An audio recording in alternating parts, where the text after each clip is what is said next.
इयत्ता 9वीचा आपला पहिला चॅप्टर नाव काय रे बेटा? साधने म्हणजे काय म्हणलं तुम्हाला? वस्तू किंवा रिसोर्सेस आपण त्यांना त्या ठिकाणी म्हणत असतो. पहा बाळांनो, आतापर्यंत आपण प्राचीन इतिहास, मध्ययुगीन इतिहास आणि आधुनिक भारताचा इतिहास अभ्यासलेला आहे. आता यावर्षी जे आपल्याला अभ्यासायचा आहे तो आहे स्वातंत्र्योत्तर कालखंडातील भारताचा इतिहास. म्हणजे ज्यावेळेस भारत स्वातंत्र्य होत होता त्या कालखंडातला इतिहास काय आहे हे आपल्याला या ठिकाणी पाहायचं आहे. आधुनिक काळातील इतिहासाची साधने ही प्राचीन व मध्ययुगीन साधनांपेक्षा वेगळी होती. म्हणजे आधुनिक काळाचा जो कालखंड आहे जवळपास कितीपासून होतो म्हणलं? जवळपास नियर बाय अप्रॉक्सिमेटली कधीपासून चालू होतो बेटा? 18व्या शतकापासून. कधीपासून चालू होतो? 18व्या शतकापासून चालू होत असतो. आणि ह्या ठिकाणी आधुनिक काळातील इतिहासाची साधने ही कशी आहेत? प्राचीन व मध्ययुगीन साधनांपेक्षा वेगळे. कारण प्राचीन काळामध्ये राजेशाही वगैरे वेगवेगळे प्रकार होते, वेगवेगळे संस्थान होते.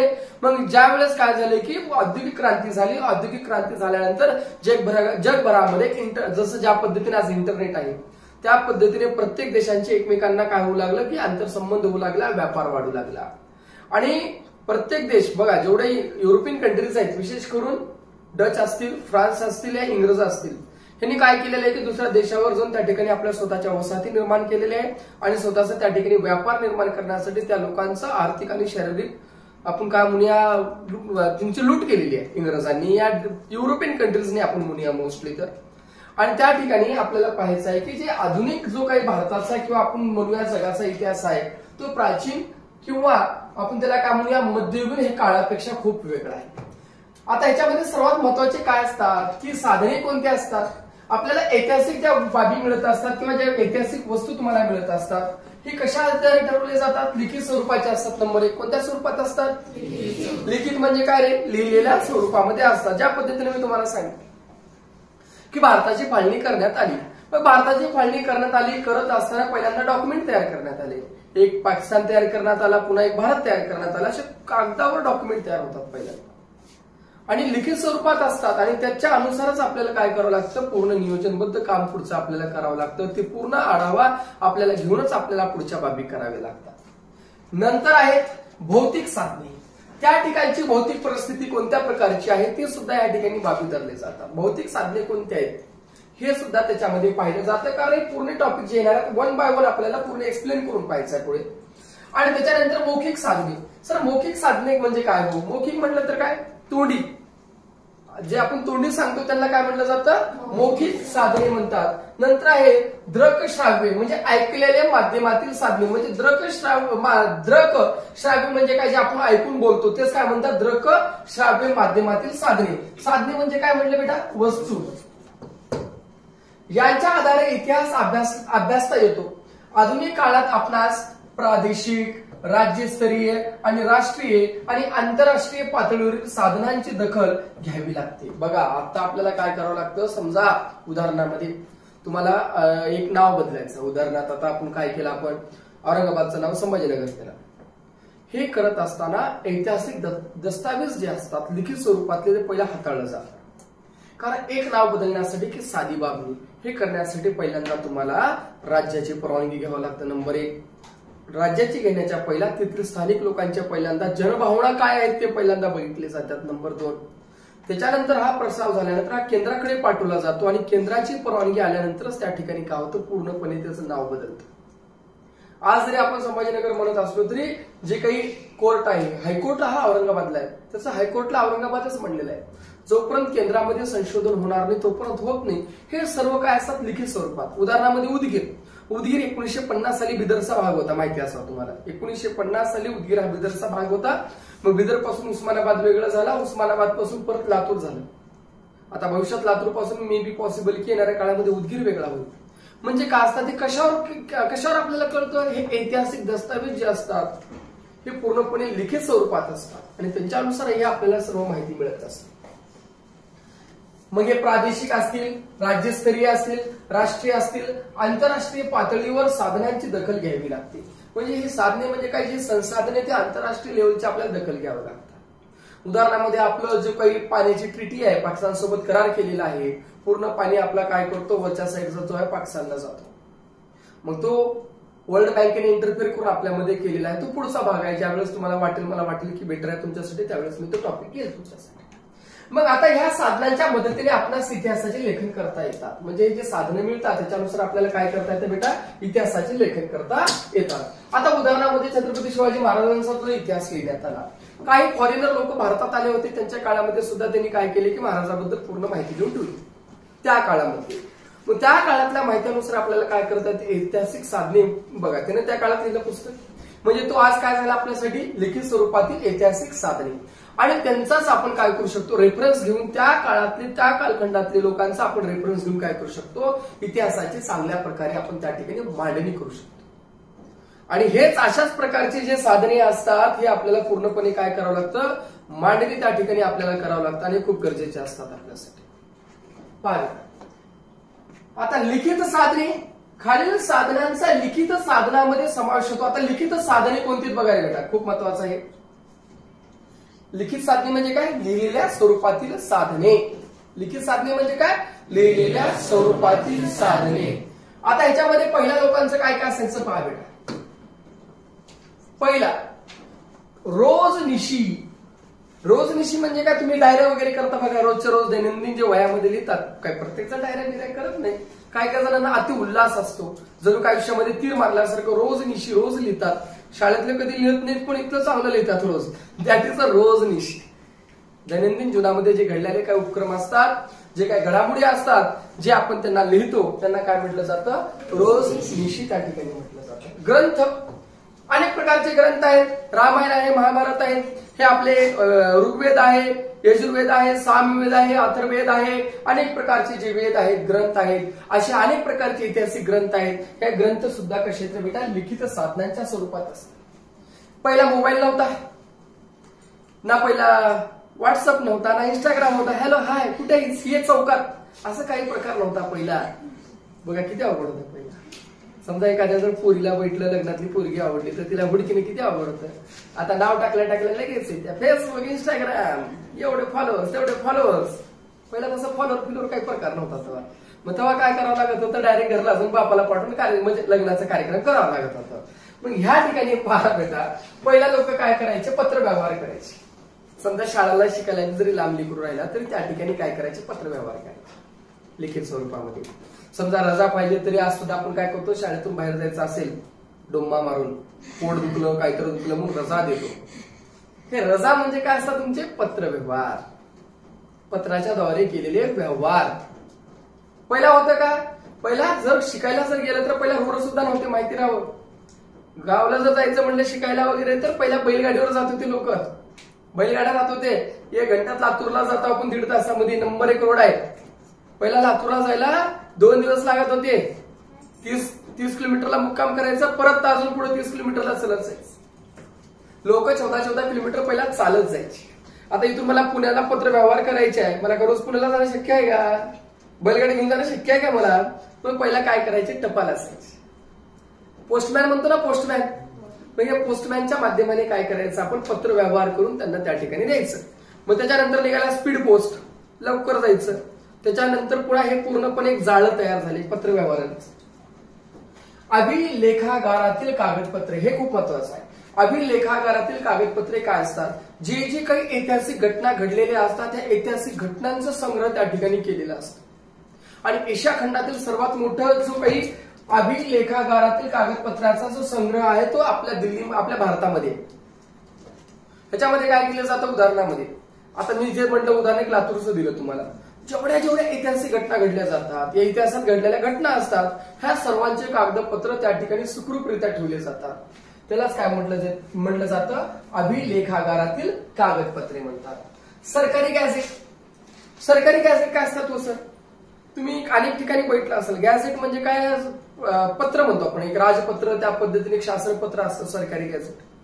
कोणतेही जर सरकारी जर जागा वगैरे निघाल्या भरतीच्या वगैरे, किंवा एखाद्याला जर जॉईनिंग जर झाली तर ते जॉईनिंग झाल्यानंतर त्या ठिकाणी गॅझेट हा शब्द वापरला जातो. जेवढे काही सरकारी व्यवहार केले जातात, ऑफिशियली जे व्यवहार असतात, हे काय मेन्शन केलं जातं बेटा, सरकारी गॅझेट्स असतात. काय म्हणायचं त्याला, सरकारी गॅझेट. कोणते राहू द्या, कलेक्टर असू द्या, तहसीलदार असू द्या, जेवढ्या असतात त्यांच्या ठिकाणी वगैरे लिहिलेलं असतं. गव्हर्नमेंट गॅझेट, गव्हर्नमेंट त्याला काय म्हणू आपण, सरकारने जे काही आपण काय म्हणूया अनाउन्समेंट करताना, समजा उदाहरणामध्ये एखादी डिक्लेअर केला ही गोष्ट आहे, हे डिक्लेअर करण्यासाठी सुद्धा त्यांना काय करावं लागतं, गॅझेट काढावं लागतं. गॅझेट म्हणजे त्याला काय म्हणूया आपण, दाखवतात ना आपण उघडपणे, म्हणजे ह्या गोष्टी बाबी म्हणून त्या ठिकाणी सांगितलं जातं, त्याला काय म्हटलं जातं, सरकारी गॅझेट म्हणतात. काय म्हणतात बेटा, सरकारी गॅझेट. पुन्हा काय, टपाल तिकीट. आता तिकिटावर सुद्धा खेळ असतो. काही तिकीट 2 रुपयाचे असतात, काही 5 रुपयाचे असतात, काही 10 रुपयाचे असतात. म्हणजे तिकिटावर ठरवलं जातं की तो जो काही पत्र आहे तो किती महत्वाचा आहे आणि किती लवकर गेला पाहिजे. पहिला तिकीट होते, अनेक तिकीट बघितलं असाल तुम्ही, महात्मा गांधीचे आहेत का नाही, काही ठिकाणी सुभाषचंद्र बोस यांचं टपाल आहे, तिकीट आहे. अनेक महान जे काही थोर स्वातंत्र्य सैनिक आहेत, महान लोकांचं त्या ठिकाणी काय आहे, तिकीट त्या ठिकाणी आहे. अनेक जे तिकीट आहेत, हे तिकिटांचं महत्व त्यांच्या पैशाहून कळवलं जातं. 2 रुपयाला तिकीट आहे का, 5 रुपयाला आहे का, 10 रुपयाला. आज बी जर तुम्ही बैनामा ऑफिसला वगैरे गेलात, काही करायला गेलात, किंवा त्या ठिकाणी तिकीट लावलं जातं. 5-5, 6-6 तिकीट लावतात. 5 रुपयाचे, 10 रुपयाचे तिकीट असतात. आणि त्या तिकिटावर काय असतं, आपलं सिम्बॉल असतो गव्हर्नमेंटचा. आपल्या जसं आपलं सिंहाचं सिम्बॉल आहे ना, 4 तोंडाचं मागे पुढे 3 सिंहाचं सिम्बॉल आहे ना, तो सिम्बॉल त्याच्यावर पूर्णपणे उल्लेख केलेला असतो. हे त्या ठिकाणी त्याचं महत्व आहे. नंतर कोश वाङ्मय, म्हणजे अनेक प्रकारचे जे काही ग्रंथ आहेत. वाङ्मय म्हटलं तर काय आपण काय म्हणूया, वाङ्मयचा अर्थ असा होतो की साहित्य. जसं मराठी साहित्य वगैरे असतात त्याच पद्धतीचे कोश वाङ्मय असतात. आणि कोश वाङ्मय जे असतात अनेक प्रकारचे कवितेच्या स्वरूपात लिहिलेले असतात, अनेक प्रकारचे आपण काय म्हणूया कथेच्या स्वरूपात लिहिलेले असतात, संस्कृतच्या स्वरूपामध्ये लिहिलेले. यांचा पूर्णपणे हा संग्रह त्या ठिकाणी असतो. आणि हे काय वृत्तपत्रे. वृत्तपत्रे म्हणजे काय रे, दैनंदिन जीवनातले जे काही न्यूजपेपर असतात ते. आता समजा 1947 साली भारत स्वातंत्र्य झाला, मग त्या रोजीचा सुद्धा वृत्तपत्र त्या ठिकाणी जमा करून ठेवलेलं असतं. कुठे जमा करून ठेवलेलं असतं बेटा, अभिलेखागारमध्ये. कुठे जमा करून ठेवलेला असतो, दैनंदिन जीवनातल्या जेवढ्या जेवढ्या गोष्टी घडलेल्या त्या सर्व गोष्टींचा संग्रह कुठे केला जातो, अभिलेखागारात केला जातो. कुठे केला जातो बेटा, अभिलेखागारामध्ये त्या ठिकाणी केला जातो. ऐतिहासिक दस्तावेज ज्या ठिकाणी जतन केले जातात, आता सांगितलं तुम्हाला, आलं का, काय म्हणलं नीट लक्ष द्या इकडं. ऐतिहासिक दस्तावेज ज्या ठिकाणी जतन केले जातात त्या ठिकाणास काय म्हणतात बेटा, अभिलेखागार असे म्हणतात. ह्या ठिकाणी असं सर्वसामान्याला जायला परवानगी नसते, कारण ह्या ठिकाणी जे आर्किओलॉजिकल सर्व्हे ऑफ इंडियाचे जे अधिकारी आहेत, आर्किओलॉजिकल सर्व्हे ऑफ इंडियामध्ये जे काही पुरातत्व विभाग असतात बघा, शोध करणारे इतिहासकार जे असतात, हिस्टोरिकल जे काही मोठे मोठे आपण शास्त्रज्ञ म्हणूया ते असतात, ह्याच लोकांना ह्या ठिकाणी जाण्यासाठी अलाउड असतात. ऐतिहासिक दस्तऐवज ज्या ठिकाणी जतन केले जातात त्या ठिकाणास काय म्हटलं जाते, सांगा सर्वांनी मला. हे परीक्षेला पडू शकतं. ऐतिहासिक दस्तऐवज ज्या ठिकाणी जतन केले जातात त्या ठिकाणास काय म्हटलं जातं, अभिलेखागार असे म्हणतात. भारताचे राष्ट्रीय अभिलेखागार नवी दिल्ली येथे आहे. कुठे आहे बेटा, नवी दिल्ली येथे आहे. मी सुरुवातीला सांगितलं तुम्हाला. आणि हे आशिया खंडातील सर्वात मोठे अभिलेखागार आहे. ऐतिहासिक गोष्टींचा संग्रह. भारत हा डायव्हर्सिटी आहे, भारतामध्ये प्रचंड प्रमाणात विविधता आहे. भारतामध्ये अनेक प्रकारची भाषा बोलल्या जातात, अनेक जातीचे अनेक पंथाचे लोक राहतात.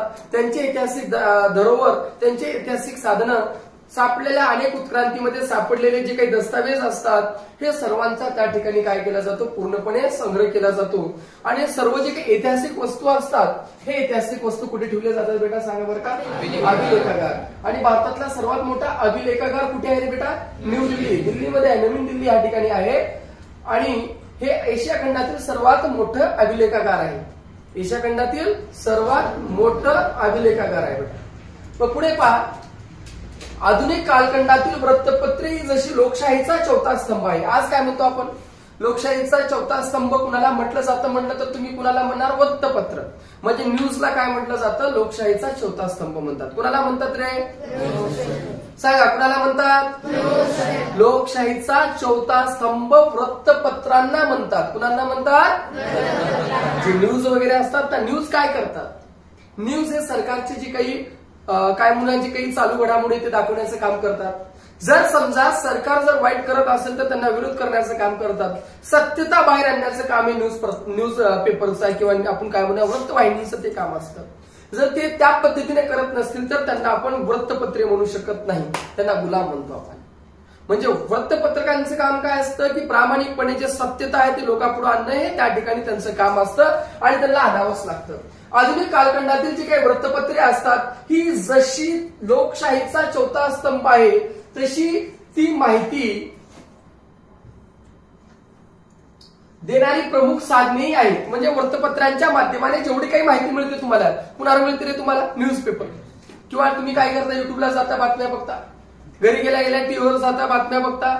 म्हणजेच तुम्हाला काय मिळू लागलं? न्यूज म्हणजे काय? वृत्तपत्र. आणि वृत्तपत्रांच्या माध्यमाने तुम्हाला काय मिळत असतं रे बेटा? माहिती मिळते. काय मिळते? माहिती मिळते. ह्या ठिकाणी पहा, 1961 ते 2000 या कालखंडाचा विचार केल्यास सुरुवातीला छापील माध्यमांना, विशेषतः वृत्तपत्रांना पर्याय नाही असेच दिसते. कधी म्हटलं बेटा? 1961 ते 2000. इसवी सन किती?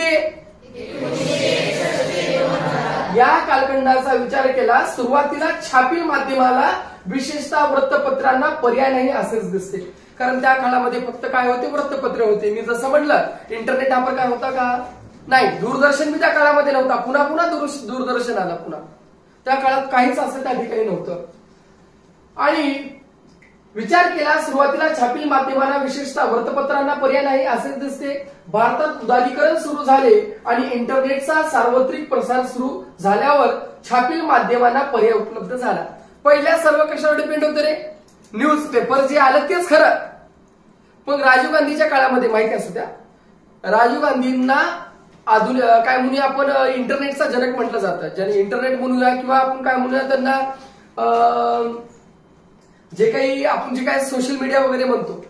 कारण आयटीला सर्वात जास्त प्राधान्य, इन्फॉर्मेशन टेक्नॉलॉजीला जर सर्वात जास्त प्राधान्य जर कोणी दिलं तर राजीव गांधी यांनी दिलेलं आहे. राजीव गांधी कोण? राजीव गांधी म्हटलं तर इंदिरा गांधीचे चिरंजीव, देशाचे आपले पंतप्रधान. त्यांच्या नावाने रेकॉर्ड आहे की देशात लोकसभेच्या जागेपैकी सर्वात जास्त जागा त्यांच्या कालखंडात निवडून आलेले आहेत. 404 खासदार आहेत. माहिती असावा. किती? खासदार एका जिल्ह्याला एकच असतो. ठीक आहे. मग आता पहा, भारतात उदारीकरण म्हणजे काय? कोणी देशात यावं, व्यापार करावं, त्याला काय म्हटलं जातं? उदारीकरण. तशा पद्धतीचे काय केले जातात? डील दिले जातात आणि त्या पद्धतीचे बाहेर देशातील टेक्नॉलॉजी आपल्या देशामध्ये आणली जाते. मग उदारीकरण सुरू झाले आणि त्याच्यानंतर सुरुवात कशाची झाली बेटा? इंटरनेटची. इंटरनेटलाच काय म्हणतो आपण? आंतरजाळ. आणि ह्याच इंटरनेटच्या पराक्रमावर आज इंस्टाग्राम चालवतं, फेसबुक चालवतं, सारं चालत होतं. सुरुवातीला एवढं नव्हतं. 5-10 वर्षाखाली गेलं तर एवढं नव्हतं. पण जिओ ज्या वेळेस झाला, जिओची उत्क्रांती ज्या वेळेस झाली, त्याच्यानंतर इंटरनेट भारतामध्ये प्रचंड प्रमाणात वाढलं. त्याच्या पहिला माहिती असावं तुम्हाला, 250 रुपयाला फक्त 2 GB राहत होतं महिन्याला. 250 रुपयाला महिन्याला 2 GB राहत होतं. त्याच्या पहिला सांगतो, डबा मोबाईल राहत होता आणि एक हच कंपनी राहत होती आणि एक महिन्याचा रिचार्ज 500 रुपयाला. पहिला कॉल जे राहतात का बोलायचे, एसटीडी ते पहिला राहत होते बघा, असं बोलायचे कॉइन टाकून. कॉल 5 रुपयाला कॉल होता. 5 रुपयाला एक कॉल, 1 मिनिट कॉल 5 रुपयाला होता. मला आठवते मी शाळेला असताना 5 रुपयाला 1 मिनिट देऊन बोलायचं त्या ठिकाणी. आज फुकट बोला, व्हॉट्सअपवर बोला, इंस्टाग्रामवर व्हिडिओ कॉल करून बोला, अजून कशावर बोलायचं, टेलिग्राम आहे, ट्विटर आहे, बक्कळ काय आहे, आज त्याच्यावर फ्री बोलू शकता. म्हणजे एवढी काय झालेली आहे, उत्क्रांती झालेली. आज जे पाहिजे ते तुम्हाला त्या ठिकाणी पूर्णपणे माहिती मिळते. किती खरं आहे किती खोटं आहे ते आपल्याला अनालिसिस करावं लागतं. मग या ठिकाणी सार्वत्रिक प्रसार सुरू झाल्यावर छापील माध्यमांना पर्याय उपलब्ध झाला. अर्थात असे झाले तर छापील प्रसार माध्यमांचे सामर्थ्य अजूनही कायम आहे. बघा, इंटरनेट सुरुवात झाली, आंतरजाळ आलं, म्हणजे त्या ठिकाणी वृत्तपत्रांना पर्याय मार्ग निघाला. वृत्तपत्रांना पर्यायी मार्ग निघाला सुद्धा, तरी सुद्धा आज ह्या ठिकाणी काय होते बाळांनो, रोज न्यूजपेपर येते का नाही घरी, तरी सुद्धा आज जो वृत्तपत्र आहे तो ठामपणे आपली जागा राखून आहे या ठिकाणी. मग आता वृत्तपत्रे पहा बेटा, वृत्तपत्रामधून आपणास राष्ट्रीय व आंतरराष्ट्रीय घडामोडी, राजकारण, कला, क्रीडा, साहित्य, समाजकारण आणि सांस्कृतिक घडामोडी कळतात. आता वृत्तपत्रातून सिंपल आहे का सांगायची गोष्ट नाही. काय काय कळतं तुम्हाला सांगा बरं का. हा, चालू घडामोडीमध्ये राजकीय घडामोडी, आंतरराष्ट्रीय घडामोडी, परत कला, क्रीडा, साहित्य, समाजकारण आणि सांस्कृतिक घडामोडी आणि अनेक प्रकारचे लागलेले संशोधन किंवा अनेक प्रकारचे लागलेले शोध, हे सुद्धा तुम्हाला काय कळत, त्या कशाच्या माध्यमाने कळतात रे बेटा, वृत्तपत्रांच्या माध्यमाने. अनेक प्रकारचे तुम्हाला त्या ठिकाणी पझल्स येतात, अनेक प्रकारचे तुम्हाला नाविन्यपूर्ण माहिती त्या वृत्तपत्रांच्या माध्यमाने तुम्हाला मिळतात. अनेक आर्टिकल छापलेले असतात, ते तुम्हाला माहिती त्यांच्या माध्यमाने मिळत असते. आज सुद्धा युपीएससीचे पेपर जे असतात, सर्वात जास्त प्रश्न द हिंदू मध्ये विचारले जातात. द हिंदू नावाचं हे आहे, न्यूजपेपर आहे आणि त्याला डेली अभ्यास करावाच लागतो. त्याच्यामध्ये जे आर्टिकल्स असतात त्या आर्टिकलचे सर्वात जास्त प्रश्न विचारले जातात. म्हणजे एवढं त्या वृत्तपत्रांचं आज सुद्धा गांभीर्य आणि एवढं महत्व आहे. आणि सर्वात सत्यता आपण कशाला मानतो रे? वृत्तपत्रांना. युट्यूबवरले काही बातम्या फेक राहतात, पण वृत्तपत्रामध्ये जे आलेल्या बातम्या आहेत आज सुद्धा आपल्या लोकांचा गाढा विश्वास आहे की जे वृत्तपत्रामध्ये येईल ते सत्यता आहे असं आपल्या लोकांच्या मनामध्ये बिंबलेलं आहे पूर्णपणे. राष्ट्रीय पातळीवर काम करणाऱ्या वृत्तपत्रांनी आपल्या प्रादेशिक आवृत्त्या सुरू केलेल्या आहेत. आता पहिला लोक काय करायचे राष्ट्रीय पातळीवर? आता उदाहरणामध्ये समजा एखादी चॅनल ईटीव्ही माहितीये का? ईटीव्ही माहितीये का नाही? ईटीव्ही, झी टीव्ही सारखी ईटीव्ही. हा ठीक आहे. आता बघा Zee TV simple, Zee Marathi आहे, झी तेलुगू आहे, झी कन्नड, झी बांगला, हे प्रत्येक भाषामध्ये न्यूज चॅनल आहे त्यांचे स्वतःचे. म्हणजे पहिल्या राष्ट्रीय स्तरावर केले, आता काय केले? प्रत्येक राज्याच्या स्तरावर त्यांनी काय केले? स्वतःचं वृत्तपत्र त्या ठिकाणी चालू केले. राष्ट्रीय पातळीवर काम करणाऱ्या वृत्तपत्रांनी आपल्या प्रादेशिक आवृत्त्या सुरू केलेल्या आहेत. एकच चॅनल, अनेक असे चॅनल आहेत की त्यांचे काय असतात रे? उदाहरणामध्ये ते आता सपोज दॅट आज तक उत्तराखंड राहणार, आज तक हे राहणार, आज तक महाराष्ट्र राहणार. हे प्रत्येक काय असतात आपल्या त्या ठिकाणी राष्ट्रीय स्तरावर करणारे त्यांनी काय केलं की प्रादेशिक आवृत्त्या सुरू केलेल्या आहेत. प्रादेशिक म्हणजे काय? प्रदेश. प्रदेश म्हणजे कोणता? महाराष्ट्र, उत्तराखंड हे वगैरे काय झाले? प्रदेश. आणि राष्ट्रीय म्हणजे काय? देश. आंतरराष्ट्रीय म्हणजे काय? जगातले सर्व देश त्या ठिकाणी आलेले असतात. आवृत्त्या सुरू केलेल्या आहेत. त्यांच्या विविध विषयांची माहिती देणाऱ्या पुरवण्या असतात. छापील माध्यमात चळवळीची मुखपत्रे, राजकीय पक्षांची दैनिके व साप्ताहिके, मासिके, वार्षिकी महत्वाची असतात. बघा बेटा, लक्ष द्या, महत्वाचं आहे. ह्या ठिकाणी काय म्हटलं? त्यांच्या विविध विषयांची माहिती देणाऱ्या पुरवण्या असतात. म्हणजे कशाची माहिती देणारे? हे जे काय आपण विषय सांगितलं त्यांची माहिती देणारे त्या ठिकाणी काय असतात? पुरवण्या. पुरवण्या म्हणजे काय? पेपर असतात ना, पेज, त्याला काय म्हणतात? पुरवण्या. पेपरला काय म्हटलं जातं? पुरवण्या त्या ठिकाणी म्हणतात. छापील माध्यमात चळवळीची मुखपत्रे, जे काही अनेक प्रकारच्या चळवळ चालू असतात त्या चळवळींचे सर्व मुखपत्रे किंवा लिखित स्वरूपात त्या ठिकाणी वृत्तपत्रामध्ये आलेले असतात. राजकीय पक्षांची दैनिके, राजकीय पक्षांची दैनिके असतात, माहिती असू द्या तुम्हाला. समजा एखादी पक्ष आहे, सपोज दॅट बीजेपी आहे, त्या बीजेपीचा आठवड्याला, 15 दिवसाला, महिन्याला त्यांचं एक बुकलेट निघतं आणि आजपर्यंत आपण काय काय काम केलेलं त्याच्यामध्ये पूर्ण उल्लेख केलेला असतो.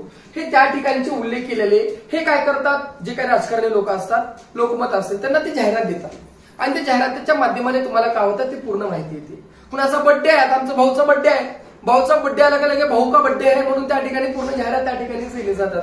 म्हणजे आज तुम्हाला कळते की भाऊ का बर्थडे आहे. मग भाऊला सोडायला मला ऐन ते हार घाला असे तुम्हाला त्या ठिकाणी कळतं की भाऊचा बर्थडे, आता हार घालायचे आपल्याला. मग काही कार्यकर्ते तिकडे सोडायला मारतात, तो भाग वेगळा झाला. छापील माध्यमात चळवळीची मुखपत्रे, राजकीय पक्षांची दैनिके व साप्ताहिके. साप्ताहिकी म्हणजे काय? 7 दिवसाला जे येते त्याला काय म्हटलं जातं? साप्ताहिक म्हणतात. मासिकी म्हणजे काय? दर महिन्याला जो येतो त्याला काय म्हटलं जातं? मासिकी म्हणतात. पंधरवाडा म्हणजे काय? दर 15 दिवसाला जो येतो त्याला काय म्हटलं जातं? पंधरवाडा म्हणतात. आणि वार्षिकी म्हणजे काय? दर वर्षाला, जसं आपल्याकडे दिवाळीला अंक छापले जातात, दर दिवाळीला अंक छापले जातात वृत्तपत्रामध्ये, त्याला काय म्हणतात? वार्षिक. वर्षातून एकदा छापणारे त्याला काय म्हणायचं? आणि महिन्यातून एकदा, 15 दिवसाला आणि 7 दिवसाला दैनिक. दिवसाला काय म्हणतात? काही वृत्तपत्रे वर्षाच्या शेवटी वर्षभरातील महत्वाच्या घटनांचा आढावा घेणाऱ्या पुरवण्या काढतात. अनेक प्रकारचे तुम्ही बघता बघा, चाणक्य वगैरे अनेक प्रकाशने वर्षातल्या जे काही चालू घडामोडी झाल्या ती एक संग्रह तयार करतात आणि त्याच्यामध्ये पूर्ण माहिती देतात, एक बुक तयार करतात. हे काय झालं? वार्षिक अंक म्हणतात त्याला. काय म्हणतात बेटा त्याला? काही वृत्तपत्रे वर्षांच्या शेवटी वर्षभरातील महत्वाच्या घटनांचा आढावा घेणाऱ्या पुरवण्या काढतात. त्यातून आपणास वर्षभरातील प्रमुख घटना समजण्यास मदत होते. कशाच्या माध्यमाने बेटा? अंक. वर्षाचा प्रत्येक न्यूजपेपर असू द्या त्यांचा एक अंक असतो. वर्षभरात जेवढ्या काही महत्वाच्या घडामोडी झालेल्या असतात, तुम्ही अनेक प्रकारची पुस्तकं पाहता, एमपीसी यूपीसी देत असताना अनेक लेकर बघा तुम्ही वाचतात. एक एवढं बुक राहते, जनरल नॉलेज म्हणून असते, माहितीये का? चालू घडामोडी राहते लिहिलेल्या वगैरे, आणि त्याच्यामध्ये वर्षभराचं काय काय झालेलं आहे ते त्या ठिकाणी हे असतं. आणि विशेष म्हणजे हे कुठं वापरतात? पोलीस भरतीसाठी जास्त वापरलं जातं चालू घडामोडीच. पुढे आहे प्रेस ट्रस्ट ऑफ इंडिया. नीट लक्षात ठेवा, पीटीआयचं लॉंग फॉर्म काय बेटा? सुद्धा बरं काय असोसिएशन असतं. पीटीआयला विचारल्याशिवाय कोणतीही न्यूज प्रकाशन करता येत नाही. यांचे गाईडलाईन्स असतात, रूल्स असतात. कोणत्याही समजा न्यूज वाला असला, देशाच्या विरोधात त्याला न्यूज दाखवता येत नाही, डायरेक्ट लायसन्स रद्द करतात, डायरेक्ट रद्द करतात. काही फालतू छापता येत नाही. फॉल्स इन्फॉर्मेशन स्प्रेड करता येत नाही, चुकीची माहिती लोकांमध्ये पसरवता येत नाही, एवढं त्या ठिकाणी त्यांचं महत्व असतं या ठिकाणी. मग ह्या ठिकाणी पहा बेटा, press trust of India, PTI म्हणजे काय? सांगा, पीटीआय म्हणजे काय? परत सांगा. Very good.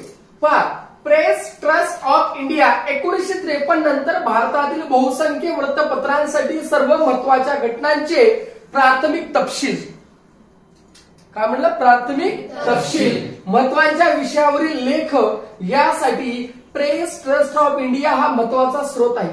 आज सुद्धा जेवढी काही इन्फॉर्मेशन मिळते कुणाच्या माध्यमाने मिळते बेटा? पीटीआयच्या माध्यमाने मिळते. त्यांचे ग्रुप असते म्हटलं, असोसिएशन, संघटना असते त्यांची, आणि सर्व जी माहिती मिळते कुणाकडून मिळते? प्रेस ट्रस्ट ऑफ इंडिया यांच्या माध्यमाने मिळते. आणि 1953 नंतर भारतातील बहुसंख्य वृत्तपत्रांसाठी सर्व महत्वाच्या घटनांचे प्राथमिक तपशील, महत्वाच्या विषयावरील लेख यासाठी प्रेस ट्रस्ट ऑफ इंडिया हा महत्वाचा स्रोत आहे.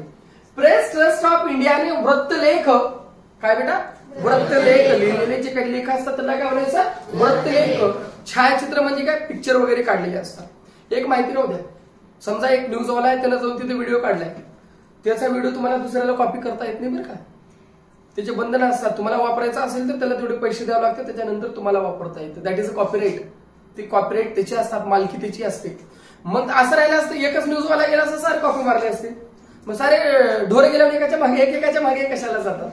म्हणजे प्रत्येकाचं काय असतं? स्वतःचं चॅनलचं स्वतःचं कॉपीराईट असतं, आणि त्यांना स्वतः ते फुटेज मिळवावं लागतं, स्वतः ते व्हिडिओ मिळवावं लागतं, आणि स्वतः त्या ठिकाणी प्रतिमा त्या ठिकाणी मिळवावं लागतं. नाही एकदा लक्ष दे. छायाचित्रे, आर्थिक, वैज्ञानिक विषयावरील लेख वृत्तपत्रांना पुरवलेले आहेत. आता पीटीआयने ऑनलाईन सेवा सुरू केली आहे. म्हणजे आता हे जे पीटीआय आहे, पीटीआय म्हणजे काय बेटा? Press trust of India. यांनी कशी सुरुवात केलेली आहे? ऑनलाईन सेवा सुरू केलेली आहे. 1990च्या दशकात पीटीआयने टेलिप्रिंटर्स ऐवजी उपग्रह प्रसारण तंत्राद्वारे देशभर बातम्या पाठवायला सुरुवात केली. महत्वाचं, नीट आहे. पहिला कसं पाठवायची बेटा? प्रिंटिंगच्या माध्यमाने. कशाच्या माध्यमाने बेटा? प्रिंटिंग. पहिला असं खट खट खट खट खट सारं चालायचं. आता बातम्या कशाच्या माध्यमाने चालतात? इंटरनेट. इंटरनेट म्हणजेच काय? उपग्रह प्रसारण, सॅटेलाइट. आता सर्व कशाला जोडलेले आहे? सॅटेलाइटला. ते बघा त्या पिक्चर मध्ये साऊथच्या लगेच येतात, घर गाड्या दाखवतात, ते वरच राहते बघा गाड्याच्या वरी, मोठे मोठे छत्र्या राहतात, ते छत्र्यावरच्या साईडला तोंड करतात. ते काय असते? म्हणजे पूर्ण टावर कुणीकडे असते, नेटवर्क कुणी घेतात? सॅटेलाइट कडे. थोबाड कुणीकडे करतात? त्यांचं सॅटेलाइट कडे करत असतात, आणि पूर्ण डाटा त्या ठिकाणी पाठवून तेच आपल्याला बघायला मिळतं. तुमची छत्री खराब झाल्यावर तुम्ही तोंड हलिता का रे? त्याच्या घरी छत्री आहे, हलिता का त्याला? तिकडून तिकडं, तिकडून इकडं. कधी कधी घरी बघू देण्या गेले का टीव्ही जाऊन तटकुना तोडता का नाही? असे काही कलाकार माणसं आहेत त्या पृथ्वी तलावर आपल्या. 1990च्या दशकात पीटीआयने टेलिप्रिंटर्स ऐवजी काय वापरलं बेटा? उपग्रह प्रसारण. काय वापरलं?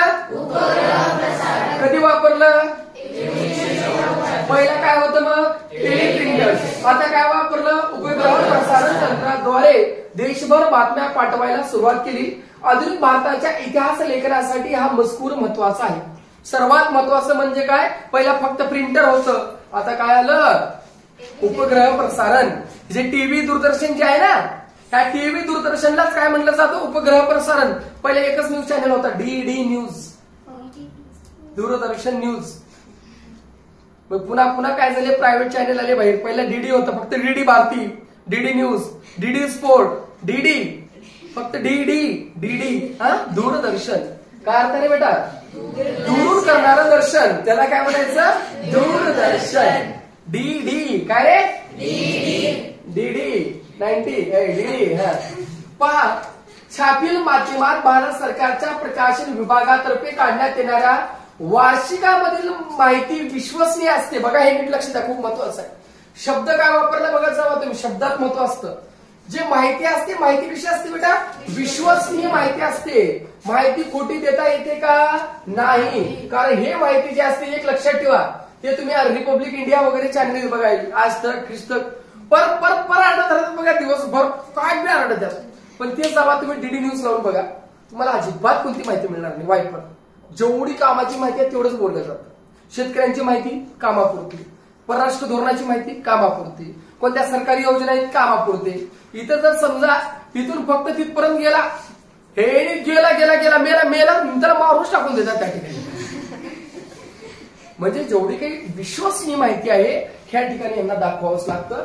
छापील माध्यमात, छापील म्हणजे काय, प्रिंट केलेलं, छापील माध्यमात भारत सरकारच्या प्रकाशन विभागातर्फे काढण्यात येणाऱ्या वार्षिकामधील माहिती कशी असते बेटा, विश्वसनीय असते. उदाहरणार्थ माहिती व प्रसारण खात्याने इंडिया 2000 हा वार्षिक संदर्भ ग्रंथ प्रसिद्ध केला आहे. हे महत्वाचं गाळलेल्या जागासाठी पडू शकतो. काय म्हटलं, माहिती व प्रसारण खात्याने, माहिती व प्रसारण म्हणजे काय, इन्फॉर्मेशन अँड टेक्नॉलॉजी जे काही असतं तुमचं स्प्रेड वगैरे करायचं, आयटी म्हणूया आपण त्याला.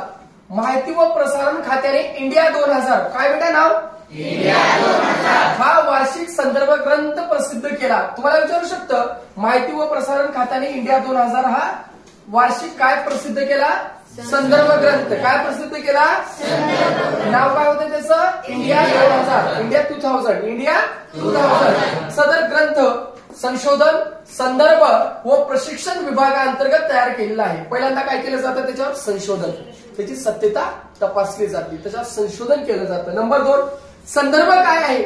संदर्भ म्हणजे काय, कोण लिहिलं, काय लिहिलं, वास्तविकता आहे का, तो व्यक्ती तिथं होतं का, काय आहे संदर्भ, काय आहे युद्धाच्या मागचे संदर्भ काय, हे पहिल्यांदा पाहिलं जातं. आणि नंतर काय केलं जातं, प्रशिक्षण त्या ठिकाणी दिलं जातं, मार्गदर्शन त्या ठिकाणी दिलं जातं आणि त्यांच्यापासून काय तयार केले जातात, असे विश्वसनीय त्या ठिकाणी संदर्भ ग्रंथ तयार केले जातात. आणि भारत सरकारने 2000 साली कोणता संदर्भ ग्रंथ तयार केला होता, इंडिया 2000. कोणता बेटा, इंडिया 2000.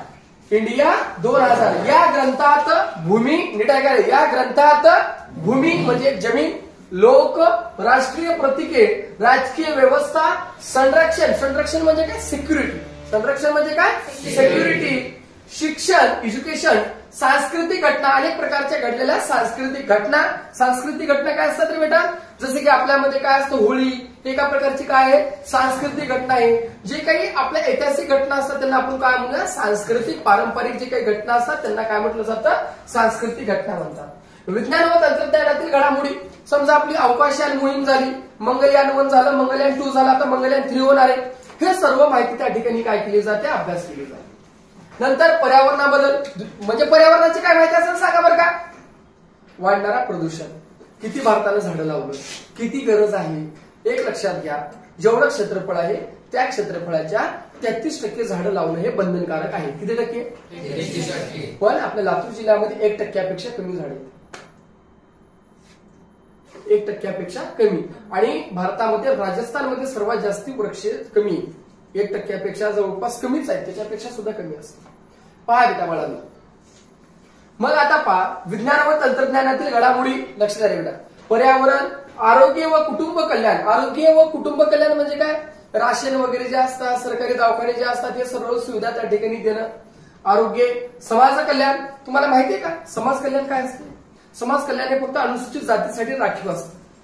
माझा मित्र होता पुण्याला, त्यांना सेपरेट हॉस्टेल असतं, महिन्याला फ्री 10 वर्ष 15 वर्ष राहण्याची सुविधा असते त्या ठिकाणी, फ्री, 1 रुपया सुद्धा शुल्क राहत नाही पुण्यासारख्या सिटीत. आणि एका रूम मध्ये फक्त किती, 2च विद्यार्थी एका रूम मध्ये. अनेक प्रकारचे हॉस्टेल्स असतात समाज कल्याणचे, नाव ऐकलं का, समाज कल्याणचे हॉस्टेल वगैरे असतात, माहिती असू द्या, समाज कल्याणचे हॉस्टेल्स असतात. अनुसूचित जातीच्या विद्यार्थ्यांसाठी फायदेशीर असतात, त्यांना त्या ठिकाणी तशा सुविधा दिल्या जातात शिक्षणासाठी. मग नंतर नियोजन, कृषी, जलसंधारण.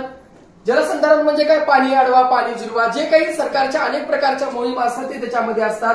ग्रामीण विकास, अन्न व नागरी पुरवठा, त्याच्यानंतर ऊर्जा, उद्योग, व्यापार, वाहतूक, संदेश वहन म्हणजे काय, आता जे म्हणलं आपण, माहिती स्प्रेड करणं, इन्फॉर्मेशन देणे न्यूजच्या माध्यमाने, श्रम, गृह योजना, न्याय व विधी, कोर्ट अँड जस्टिस जे असतं न्याय हे. नंतर युवा व क्रीडा विभाग इत्यादी क्षेत्रामधील घटनांचा आढावा घेतला जातो. सर्वसाधारण उपयुक्त माहिती यांचा समावेश आहे. अशा माहितीच्या आधारे आपणास इतिहास लिहिणे शक्य होते. एखादी घटना आज घडली म्हणजे इतिहास झाला. आज क्रिकेट आहे, भारत वर्ल्ड कप जिंकला, उद्या आज काय झालं, इतिहास झाला. काय झालं, त्या रोजी भारतानं जिंकलं. श्रम म्हणजे काम, श्रम म्हणजे काय रे बेटा, काम. अनेक प्रकारचे मनरेगा वगैरे ऐकलात का, गावाकडे वगैरे खडी फोडायला माणसं असतात बघा, रोड बीड फोडायला, अनेक प्रकारे मनरेगाच्या माध्यमाने त्यांना रोजगार दिलं जातं. अनेक प्रकारचे जे काही समाजातील जे काही घटक आहेत ज्यांना रोजगार मिळत नाही त्यांच्यासाठी असे राखीव ठेवलेले असतात आणि त्यांच्यासाठी अनेक प्रकारची सुविधा केली जातात. उदाहरणामध्ये श्रम मध्ये काय येतं आणखीन सर, तर लक्षात ठेवा की काम करत असताना ज्या पद्धतीनं समजा काय म्हटलं जातं 18-16 वर्षाच्या खालच्या 18 वर्षाच्या खालच्याला काम करायला अलाउड राहत नाही, त्यांना फक्त शिक्षण कंपल्सरी आहे. त्याच्यानंतर पुढचं काय असतं, श्रम मध्ये अजून काय येतं, कंपल्सरी एवढा एक पगार दिला पाहिजे, त्याच्या खाली रोजगार म्हणजे जे काही लेबर आहेत त्या लोकांना पगार दिले जात नाही. काय काय नवीन सरकारनं नियोजन केलं, काय काय त्यांच्यासाठी सोयी सुविधा केलं, काय त्यांच्या मुलासाठी सोयी सुविधा केलं, हे त्या ठिकाणी पूर्णपणे आपल्याला माहिती करावं लागतं. आणि सर्व जे माहिती आहे कशात मिळते आपल्याला बेटा, पब्लिकेशन काय बेटा, पब्लिकेशन division.nic.in, पब्लिकेशन division.nic.in काय बेटा सांगा, पब्लिकेशन division.nic.in. इन म्हणजे काय असते, इंडिया. इन म्हणजे काय, इंडिया. आता पुढे पाहिले बेटा, टपाल तिकीट आहे. कोणते तिकीट आहे, टपाल म्हणजे माहिती आहे ना काय, पोस्ट. टपाल तिकीट आहे. टपाल तिकीटे स्वतः काही बोलत नसली तरी इतिहासकार त्यांना बोलके करतो. टपाल तिकीटे काही बोलत नाही, मी ह्या काळातला आहो त्या काळातला आहो, पण इतिहासकार त्यांना काय करत असतो, बोलका करत असतो. का भारत स्वातंत्र्य झाल्यापासून ते आज तागायत येत टपाल तिकिटामध्ये विविध बदल घडून आलेले आहेत. मी काय म्हणतो तुम्हाला माहिती का, आज सुद्धा या ठिकाणी पहा की टपाल निर्बस की निर्बस, आज सुद्धा बघा बेटा जे टपाल आहेत, काय म्हणले बेटा, टपाल. ह्या काळातले टपाल वेगळे होते, काळानुसार टपाल बदलले. आज टपालांचं वेगळं, भविष्यात टपाल वेगळा, कदाचित नरेंद्र मोदीच्या नंतर टपालावर नरेंद्र मोदीचे फोटो राहील, देर मे बी पॉसिबिलिटी. हे काय होतात, काळानुसार टपाल सुद्धा बदलत असतात. पहिला टपाल हे इंग्रजांचे जे काही राजा राणी होते त्यांच्या नावानं असतील, काळानुसार अजून बदलतील. मग मी जर देशाचा पंतप्रधान झालो तर कदाचित माझ्या नावानं बदलेल, तो भाग वेगळा झाला. मग या ठिकाणी पहा, टपाल तिकिटे स्वतः काही बोलत नसली तर इतिहासकार त्यांना बोलके करतो. भारत स्वतंत्र झाल्यापासून ते आज तागायत, म्हणजे आज तागायत म्हणजे आजपर्यंत, आज तागायत म्हणजे काय रे, आजपर्यंत टपाल तिकिटामध्ये विविध बदल घडून आलेले आहेत. तिकिटांच्या आकारातील वैविध्य कशातील बदल कशात घडून आला विचारते तुम्हाला परीक्षेला. काय घडलं, काय पहिला फरक काय रे बेटा, आकारातील विविधता. वैविध्य म्हणजे काय, विविधता. आकारातील विविधता, विषयातील नाविन्य, नवीन विषय, रंगसंगती यामुळे टपाल तिकिटे आपणास बदलत्या काळाविषयी सांगत असतात. म्हणजे काळानुसार तिकिटे काय होऊ लागले रे बेटा, सांगायचे तर बदलू लागले. टपाल खाते राजकीय नेत्यावर, बघा आता सांगितलं, टपाल खाते कशावर असतात, राजकीय नेत्यावर, फुलावर, प्राणी पक्षावर, एखाद्या घटनेवर, एखाद्या घटनेच्या रोपे, सुवर्ण आणि अमृत महोत्सव. शतक म्हणजे काय, 100. अमृत महोत्सव म्हणजे काय, 75. सुवर्ण म्हणजे किती, 50. आणि रौप्य म्हणजे किती, 25. बघा रे बेटा, रौप्य म्हणजे किती रे, 25. हे किती, 50. हे किती, 75. आणि हे किती, 100. हे किती, 200. हे किती, 300. रौप्य, सुवर्ण, अमृत महोत्सव, शतक, द्विशतक, त्रिशतक पूर्ती निमित्त तिकीट काढते. तो इतिहासाचा मौल्यवान ठेवा असतो आणि या तिकिटाला काय केलं जातं, जतन केलं जातं. कशामध्ये, अभिलेख त्याच्यामध्ये काय केलं जातं, यांना संरक्षित त्या ठिकाणी ठेवलं जातं. म्हणजे ऐतिहासिक जे वस्तू आहेत, समजा आता कोण आहे, महात्मा गांधी, त्यांना जर 200 वर्षाचं झालं समजा त्यांचा जन्म होऊन, तर त्यावेळेस काय करणार, परत टपाल काढणार, बंदी काढतात, वेगवेगळ्या प्रकारचे कॉइन त्या ठिकाणी काढलं जातं. हे त्या ठिकाणी आपण पाहतो. आता ह्या ठिकाणी पहा बेटा, 1977 मध्ये भारत सरकारने, कधी, 1977, कोण भारत सरकारने जाल कूपर, काय नाव, जाल कूपर हे टपाल तिकीट प्रसिद्ध केले. कधी केले बेटा, कोणी केले, नाही भारत सरकारने. कोणी केले, भारत सरकारने. जाल कूपर हे टपाल तिकीट प्रसिद्ध केले. जाल कूपर हे टपाल तिकीट प्रसिद्ध केले. जाल कूपर हे टपाल तिकीट या विषयातले जागतिक पातळीवरचे अभ्यासक होते. बघा कोण, तुम्हाला विचारू शकते, जाल कूपर हे टपाल तिकीट या विषयातले जागतिक पातळीवरचे, वैश्विक पातळीवरचे काय होते, अभ्यासक. कोण होता अभ्यासक, कुठे तू दोस्ता, काय नाव येतं, जाल कूपर. जाळ नाही, जाळ. काय नाव? जाल कुपर. काय नाव रे बेटा? जाल कुपर. किती छान छान काढलं बघा. ह्याच्या नावाने करण्यात आलं. कॅन्सलेशन, विरूपण. 1977 मध्ये भारत सरकारने जाल कुपर हे टपाल तिकीट प्रसिद्ध केले. जाल कुपर हे टपाल तिकीट या विषयातले जागतिक पातळीवरचे अभ्यासक होते. कशाचे अभ्यासक होते? ते कशाचे अभ्यासक होते? टपाल तिकीट या विषयांचे ते अभ्यासक होते. मुंबईत पारशी कुटुंबात जन्मलेला कुपर. कोणत्या कुटुंबात जन्माला आले? पारशी म्हणजे पर्शियन. पर्शियन पर्शियन पर्शियन म्हणजे कोण? आज जे इराण आहे ना, तो पहिला पर्शिया होता. व तो फारशी लोक ज्यावेळेस त्यांच्यावर अतिक्रमण झालं, ते फारशी लोक भारतात येऊन राहिले. जे जमशेदजी टाटा, तुम्ही ऐकलं ना, जमशेदजी टाटा वगैरे जे सारे पुनावाला वगैरे, हे सर्व लोक फारशी. आणि हे एवढे कष्टाळू लोक असतात, खूप म्हणजे खूपच कष्टाळू लोक असतात. आणि मी मागे सांगितलं, एकाकडे कमीत कमी 1,000 2,000 कोटीची प्रॉपर्टी असते. एकाकडे 1,000 2,000ची. अजिम प्रेमजी, विप्रो कंपनी वगैरे आहे का? विप्रो वगैरे नाव ऐकला तुम्ही? बल्ब वगैरे, ते सर्व मालक VIP लोक तेच. मुंबईत पारशी कुटुंबात जन्मलेल्या कुपर यांनी गोदरेज. गोदरेज माहित आहे? मुंबईमध्ये सर्वात जास्ती जागा गोदरेज कंपनीची आहे. मालकी हक्काची जागा सर्वात जास्त. कुपर यांनी इंडिया स्टॅम्प जर्नलचे संपादन केले. कशाचे केले बेटा? मुंबईत फारशी कुटुंबात जन्मलेल्या जाल कुपर यांनी इंडिया स्टॅम्प जर्नल, काय बेटा? इंडियाचं स्टॅम्प जर्नलचे प्रकाशन केले. कशाचे प्रकाशन केले सांगा बरं का? इंडिया स्टॅम्प जर्नलचे प्रकाशन कोणी केले बेटा? कुठे केले? मुंबई. कुठे गेले? मुंबईमध्ये. भारतातील पहिल्या टपाल तिकीट संग्राहक ब्युरोचे ते संस्थापक.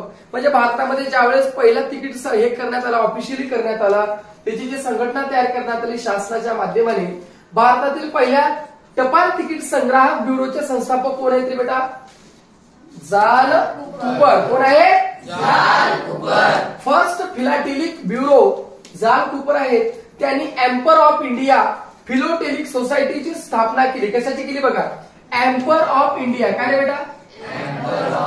हा सांगा, काय म्हणलं? Emperor of India. काय कशाची रे बेटा?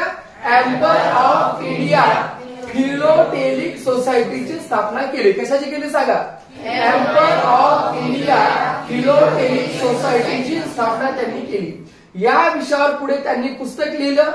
या छंदाला त्यांनी शास्त्रीय स्वरूप दिले. भारतीय टपाल तिकिटांचा अभ्यास जागतिक पातळीवर नेण्यात त्यांचा मोठा वाटा आहे.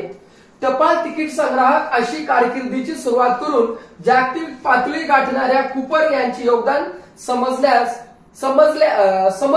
त्यांच्यावर काढलेले टपाल तिकीट हे महत्वाचे साधन आहे. म्हणजे त्यांनी जे काही काम केलं, मुंबईमध्ये त्यांनी टपालची सुरुवात केली म्हटलं आपण, त्यांना पहिला ब्युरोक्रेट करण्यात आला. त्याच्यामुळे त्यांच्या कामाची तपशील घेऊन त्यांच्या कामाला हे करून काय करण्यात आलं? जाल कुपर टपाल तिकीट काढण्यात आलं. कोणतं काढण्यात आलं? जाल कुपर टपाल तिकीट. काय काढण्यात आलं बेटा? जाल कुपर टपाल तिकीट. म्हणजे भारतीय टपाल तिकिटांचा अभ्यास जागतिक पातळीवर नेण्यात त्यांचा सर्वात जागतिक पातळीवर घेऊन गेलं. कोणी घेऊन गेलं? कोणत्या कुटुंबातील? फारशी कुटुंबातील. आणि कुठे सुरुवात केली? मुंबईला. कुठे गेली रे बेटा? मुंबईला. कुठे गेली बेटा? मुंबईला. त्या ठिकाणी त्यांनी काय केली? सुरुवात केली. कुठे केली सुरुवात? मुंबईला. त्यांनी काय केली? त्याची सुरुवात त्या ठिकाणी केली.